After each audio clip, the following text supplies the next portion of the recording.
एतं मंगल मुत्तमं, मतलब अत्त सम्मा पनिधि, अत्त मतलब अपने आप को, सम्मा मतलब सम्यक मार्ग, पनिधि मतलब लगा के रखना, अपने आप को सही मार्ग पर, सन्मार्ग पर, सत्य मार्ग पर लगा के रखना, यह उसके लिए उत्तम मंगल, जिस व्यक्ति का जो। अब सम्यक मार्ग क्या है? दो मार्ग हैं, एक मिथ्या दृष्टि, एक सम्यक दृष्टि। एक सम्यक मार्ग, एक मिथ्या मार्ग। और इसको और डिफाइन करें, एक कुशल का मार्ग, एक अकुशल का मार्ग, एक अच्छाई का मार्ग, एक बुराई का मार्ग। यही मार्ग मैंने प्रारंभ में एक बात की, तो सम्मा पनिधि जो अच्छाई का मार्ग है, दो मार्ग है। और इसको बात कर लें तो एक सुख का मार्ग, एक दुख का मार्ग, जो हम प्रारंभ में इसको चर्चा कर ही चुके थे। तो ये उसी को, उसमें से जो सन्य मार्ग, अत्त सम्मा पनिधि, अपने आप को सही मार्ग पर, सत्य मार्ग पर लगा के रखना, यह व्यक्ति के लिए यदि गुण उसका है तो एतम मंगल मुत्तमं, ये श्रेष्ठ मंगल है उसका। तो सत्य मार्ग क्या है? जिस मार्ग में कोई बुराई ना हो। और कौन सा मार्ग? जिस कर्म को करने के पश्चात पश्चाताप का भाव उत्पन्न ना हो, वो सारे मार्ग, वो सारे कर्म कुशल कहलाते हैं, सन्मार्ग कहलाते हैं। पश्चाताप ना, आपको क्या लगता है आज चोरी करे करने के बाद भी कोई पश्चाताप नहीं होगा? झूठ, चोरी, व्यभिचार, हत्या, कुछ भी कर्म ऐसे हैं जो अकुशल है, ये सब करने के बाद अंत में पश्चाताप उत्पन्न होता ही होता है, प्रसन्नता नहीं।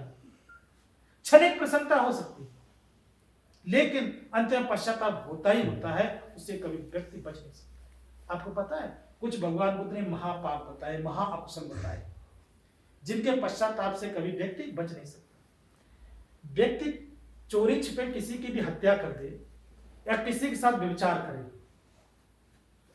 कोई न देखा,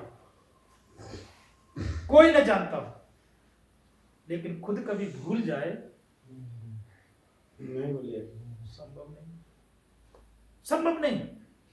और अगर भूला नहीं तो बार बार उसके चित्त में आएगा, और बार बार चित्त में आएगा तो जब जब वो भाव आएगा तब तक अकुशल विचार चित्त में उत्पन्न होगा, तब तक पाप कर्म, उसका पाप कर्म का जो जो बही खाता है वो बढ़ेगा, अकुशल का बढ़ेगा। क्यों बढ़ेगा?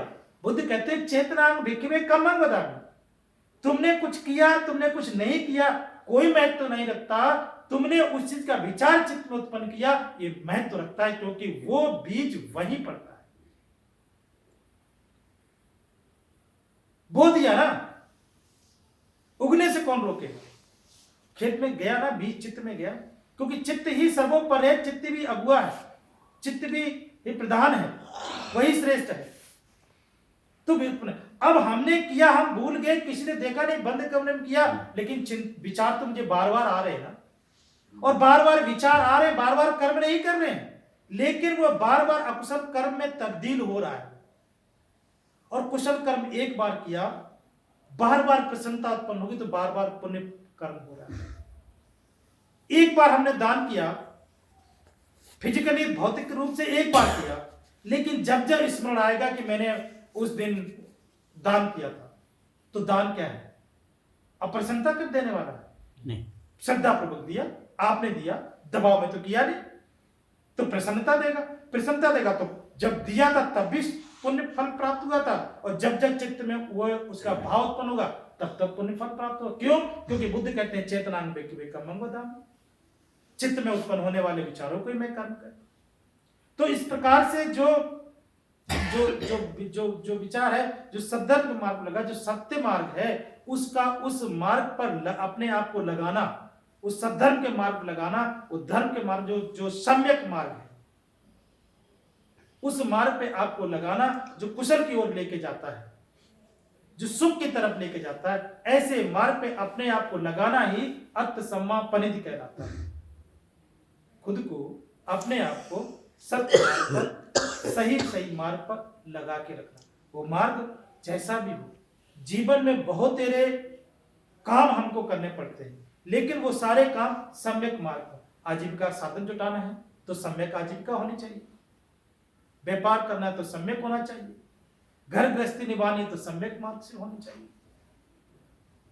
काम तो सारे करने जीवन में, क्योंकि वो कर्तव्य है।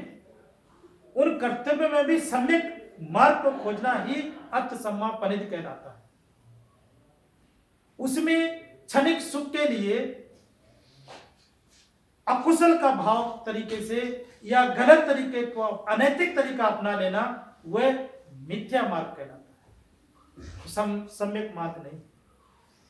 तो उसे हम अपने आप को सम्यक मार्ग पर लगाना कहते हैं। क्लियर हुआ या और समझाओ इस बात को? आप लोग हाँ ना कुछ बोलते रहे तो समझ आए कि आप लोग सुन रहे हैं, समझ रहे हैं, है ना? यहाँ तक बात समझ आ गई। अभी 3 ही 4 हुए हैं, अभी तो 38 हैं बातें। 3 ही हुए। 6 तो एतंग मंगल मुत्तमम, तो यही सम्यक मार्ग। तो जिस मैंने प्रारंभ में कहा था कि ये केवल धर्म देशना नहीं, केवल बातें नहीं है, ये जीवन के महत्वपूर्ण गुण हैं, सूत्र हैं। इन गुणों को हमें धारण करना है, और जब इन गुणों को धारण कर लेंगे तो पहले से अनुत्पन्न कुशल धर्म उत्पन्न होने लगेंगे, पहले से उत्पन्न कुशल धर्म वृद्धि होने लगेगी, पहले से अनुत्पन्न अकुशल धर्म उत्पन्न नहीं होंगे, और उत्पन्न अकुशल धर्म प्रहीन होने लगेंगे। ये कब? जब इन गुणों को अपने धर्म, और उसके लिए चिंतन करना पड़ेगा कि भाई जो ये कहा जा रहा है, भगवान ने इस सूत्र में जो कहा है, ये गुण मेरे अंदर है कि नहीं है तो छोड़, उसको और बढ़ाओ, नहीं है तो उत्पन्न करो, और जो छोड़ने वाला उसको छोड़ो, सीधी सी बात। तो जिस व्यक्ति के अंदर ये गुण होते हैं, बुद्ध कहते हैं एतंग मंगल मुत्तम, उसका हमेशा मंगल होता है, कल्याण होता है, हमेशा उसका उन्नति होती है। आगे बाहु सच्चंच सिपंच विनियोच सुशिक्षितो सुभाषिता चया वाचा एतंग मंगल मुत्तमम। बाहु सच्चंच सिपंच, ये इसमें बहुत सारे अलग अलग हैं। पहला है बहु सच्चंच, बहुत सारा, बहुश्रुत होना, बहुश्रुत होना, यह एक गुण होना चाहिए। बहुश्रुत मतलब एक बोलने से ज्यादा सुनने की कला महत्वपूर्ण होती है, ये हम सब जानते हैं। और जिसमें सुनने की क्षमता नहीं है, वह हमेशा अपनी हानि करता है, होती है नहीं? अब इसको बहुत एक्सप्लेन करने की मुझे शायद जरूरत ना पड़े। 2 बात सुनने की क्षमता नहीं है तो 4 बात का जवाब दोगे ना आप, तो लाभकारी होगी हानिकारी? हानिकारक। और दूसरा, यदि आपको विभिन्न चीजें सुनने का है तो बहुत सारा ज्ञान में वृद्धि भी हो, तो बहुत सारी चीजें हैं। तो बहुत श्रुत के अपने बहुत सारे मायने होते हैं, बहुत सारे अर्थ आप इस तरह से निकाल सकते हैं, क्योंकि बहुत ज्यादा एक्सप्लेन कर लेंगे तो बहुत सारा चीजें। तो बहुत श्रुतवान होना चाहिए, और बहुत श्रुतवान होना ये मेरे लिए सुखद परिणाम वाला होता है, ये कभी पतन की तरफ नहीं जाता। यदि ये गुण मेरे अंदर नहीं है तो हो सकता है कि हम अपने आप को हानि की तरफ लेके जाएं या हानि होने लगती है। और आखिर सिपंच, बहुत शिल्प सीखने वाला होना चाहिए, ये बहुत जरूरी है। पता चला कि मैं तो किसान हूं, खेती करना जानूंगा, बाकी कुछ नहीं सीखूंगा, क्योंकि मेरे को उसी से लेना देना। घर में जब नल टूट जाएगा तो 200 रुपए देके प्लम्बर बनाओगे, बोर्ड स्विच, बिजली का बोर्ड जल जाएगा तो 10 रुपया का स्विच लाओगे, 100 रुपया मिस्त्री दोगे उसको लगाने के लिए।